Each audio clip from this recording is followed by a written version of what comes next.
சாதாரண கிராம அரணையூர்ல எங்க ஆத்தாள் அப்பனை நீ பார்த்திருக்கியாடா? எனக்கு அடையாளம் தெரியுமாடா உனக்கு?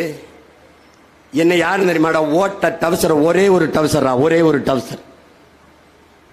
படுக்கையில் தூங்கும் போது எனக்கு கனவு வரும்டா, எந்திரிச்சு போய் ஒன்று கடிக்கிற மாதிரி. அப்படியே நான் ஒன்று கடிச்சு திரும்பி பார்த்தா நான் நனைஞ்சு படுத்து கிடப்பேன். காலையில் பள்ளிக்கூடம் போகணும், ஒரே டவுசர் தான், அது ஒன்று தான் போட்டிருப்பேன்.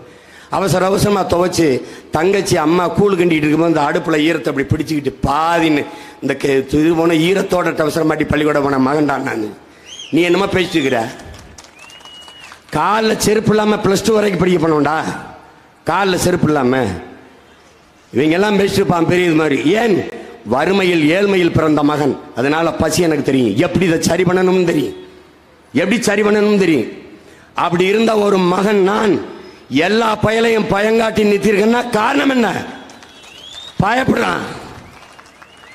சரா நான் ஒண்ணுமே இல்லடா, எதுக்கு மாயத்துக்கடா என் சின்னத்தை எடுத்து ஒழிச்ச? நான் ஒண்ணுமே இல்லடா விடா.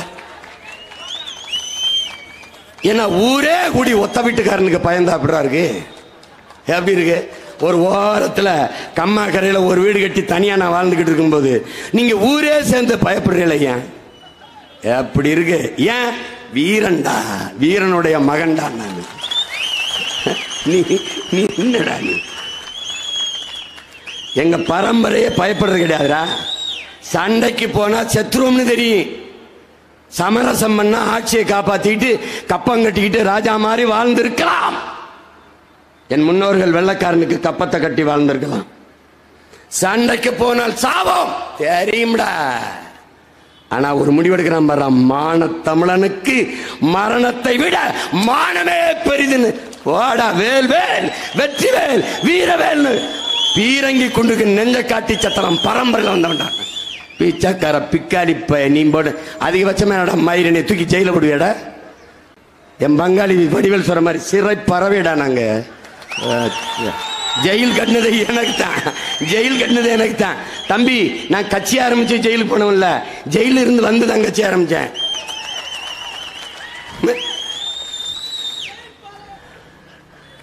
சும்மா இவங்க பூச்சாண்டி ஆட்டுவாங்க. இவனுக்கு எந்த சிந்தனையும் எந்த இதுவும் ஆக்கப்பூர்வமா தெரியாது, இவனுக்கு செய்ய தெரியாது. மாடு மேய்க்க சொல்லிட்டாரு, ஆடு மேய்க்க சொல்லிட்டாரு.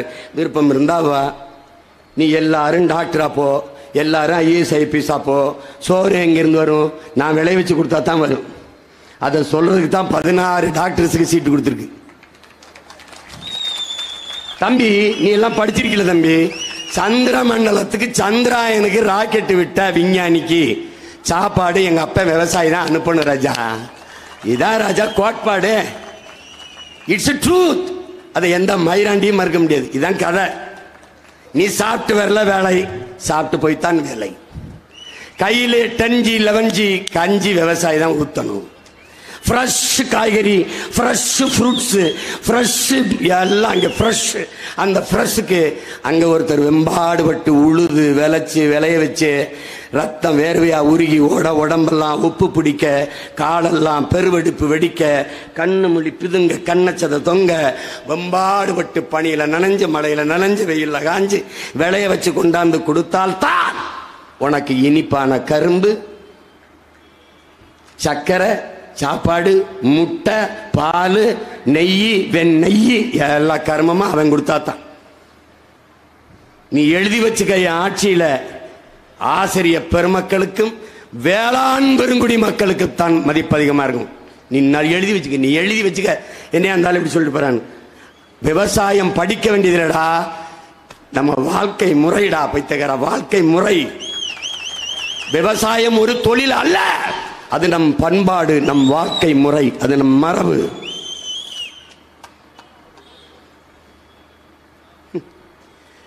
இதே சொல்லி விடுவான். நீ மாடுன்னு நினைச்சுக்க. மாடு இந்த பாரு, ஆஸ்திரேலியால பாரு, பிரேசில்ல பாரு, மாடு பண்ணை. மாட்டுல இருந்து பால் நேரடி உணவுக்கு போயிருதா. மாடு மோர் தயாரிக்க, மாடு பால் நெய் தயாரிக்க, பால் வெண்ணெய் தயாரிக்க, பால் பாலாடை கட்டி தயாரிக்க, பால் கோவா தயாரிக்க. இவ்வளவு பிரிச்சு அனுப்புறான்.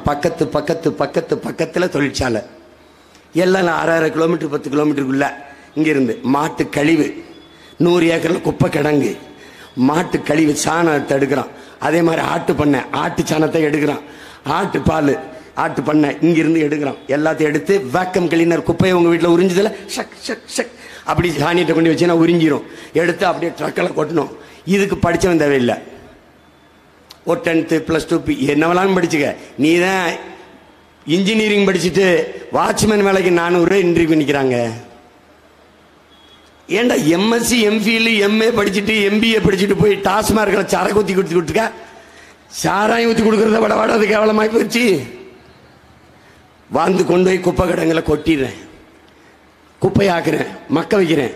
அதுக்குள்ளே இருந்து மீத்தேன் எடுக்கிறேன். என் பூமி தாயின் ஈரக்கொலையை அறுக்கலை, நான் அவளை ஒரு நுரையீரல் அறுக்கலை, அவள் சிறுநீரத்தை அடிக்கலை. அது வரைக்கும் இந்த பயாக்கஸ் எடுத்துக்காம மீத்தேன் எடுக்கிறவன் நான் வர்ற வரைக்கும் தான். வந்தவன குழாயை அப்படிங்கிட்டு அவனே போயிடுவான்.